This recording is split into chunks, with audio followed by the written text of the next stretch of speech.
வணக்கம் நண்பர்களே, விஜயபாக் பேசுகிறேன். பிஸ்னஸில் நிறைய வேர்ட்டிக்கல் இருக்குது. பட் இது ரொம்ப ரொம்ப முக்கியம் அப்படின்னு நான் சொல்லுவேன். இந்த 10 ஸ்டெப்பையும் நீங்கள் ஃபாலோ பண்ணிங்கன்னா உங்களுடைய பிஸ்னஸ் ஸ்கை ராக்கெட் மாதிரி போகும். இதை நம்ம சரியாக பண்ணுறோமா?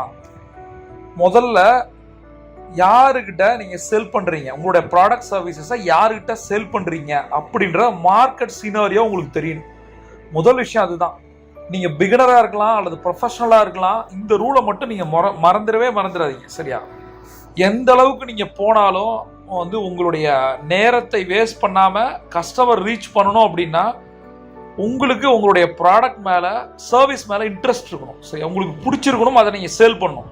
இதற்கு நிறைய வழிகள் இருக்குது. சரி, ஆடியன்ஸ் எப்படி கொண்டு வருதுன்னு சொல்லிட்டு இது என்ன சொல்லுவாங்கன்னா டாப் லெவல் டார்கெட் மார்க்கெட் அப்படின்னு சொல்லுவாங்க. அது உங்களுடைய HNI கஸ்டமரை கூட கொண்டு வரும். HNIன்றது ஹை நெட்வொர்த் இண்டிவிஜுவல் கஸ்டமரை கொண்டு வருது.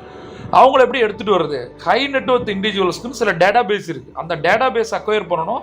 Success secret equal to database source பண்ணுறது.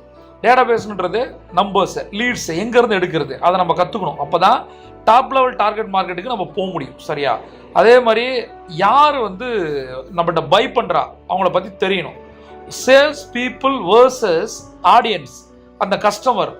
இப்போ இது எல்லாமே பார்த்தீங்கன்னா என்னோட குரு சொல்லுவாங்க, இந்த ப்ராசஸ் இருக்குது பார்த்தீங்களா, உங்களுடைய கஸ்டமருக்கு உங்களுக்குமான அந்த ப்ராசஸ், சேல்ஸ் ப்ராசஸே டேட்டா ட்ரிவன் அப்படின்னு சொல்லுவாங்க. உங்களுடைய டேட்டாவை பொறுத்து தான்.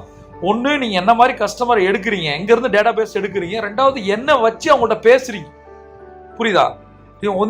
நீங்கள் ஒரு கஸ்டமருடைய ப்ரொஃபைல் தெரியாமல் பேசுகிறவங்களா இருக்காங்க. நிறைய பேர் பேசும்போது முன்னாடி யார் இருக்கான் என்ன இருக்கானே தெரியாது. நம்ம பாட்டுக்கு ஏதாவது ஒன்று மனப்பாடம் பண்ணி ஒப்பிக்கிறது. முதல்ல லாஜிக்கலாக இருக்கணும். சரியா? முதல்ல அவங்கள பற்றி விஷயங்கள் தெரியணும். அவர் எந்த ஏரியாவிலேருந்து வராரு, மேபி ஒரு பிஸ்னஸ் ஓனராக இருக்கார், ஒரு CEO இருக்காருன்னா அவரோட கம்பெனி சைஸ் என்ன, டர்ன் ஓவர் என்ன, எங்கே லொக்கேஷன் எங்கே, அவரோட ஜாப் டைட்டில் என்ன, இதெல்லாம் தெரிஞ்சுக்கிட்டு பேசுனீங்கன்னா அந்த கேஸ் க்ளோஸ் ஆகும். இன்னும் பார்த்தீங்கன்னா அந்த நேராக கொண்டு போகணும். அந்த ஆடியன்ஸ் நம்மளுடைய தாட் ப்ராசஸில் நம்ம சில ப்ராடக்ட் சர்வீசஸை பிச் பண்ணும்போது அதை விட்டு அவங்க விலகிடக்கூடாது. அந்த அவங்களுடைய அந்த ஆட்டிடியூட் நகரவே கூடாது. போர் அடிக்கிறான்டா, சொன்னதே சொல்கிறான், எதிர்பார்த்ததை சொல்லலை, டைரெக்டாக பாயிண்ட்டுக்கு வந்திருக்கலாம். இந்த மாதிரி பல கேள்விகள் இருக்குது.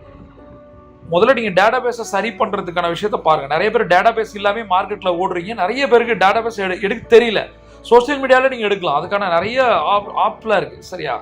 அடுத்தது, நீங்கள் பிஸ்னஸை பேசும்போது ஒரு கஸ்டமரோட ப்ரொஃபைல் தெரிஞ்சிருச்சு. இப்போ நீங்கள் பேசுகிறீங்க அப்படின்னா அவங்களுக்கு என்ன ஐடியா இருக்குது, நம்ம ப்ராடக்ட்டை பற்றி என்ன ஐடியாவை நீங்கள் உங்களோட பேச்சில் கொடுத்துருக்கீங்க. ஒரு CEO லெவலில் இருக்கவர் எப்படி திங்க் பண்ணுவார், அதே ஒரு எம்ப்ளாயி லெவலில் இருக்கவர் எப்படி திங்க் பண்ணுவார், ஒரு பிஸ்னஸ் உமன் எப்படி திங்க் பண்ணுவாங்க, ஒரு ஸ்டூடெண்ட் எப்படி திங்க் பண்ணுவாங்க.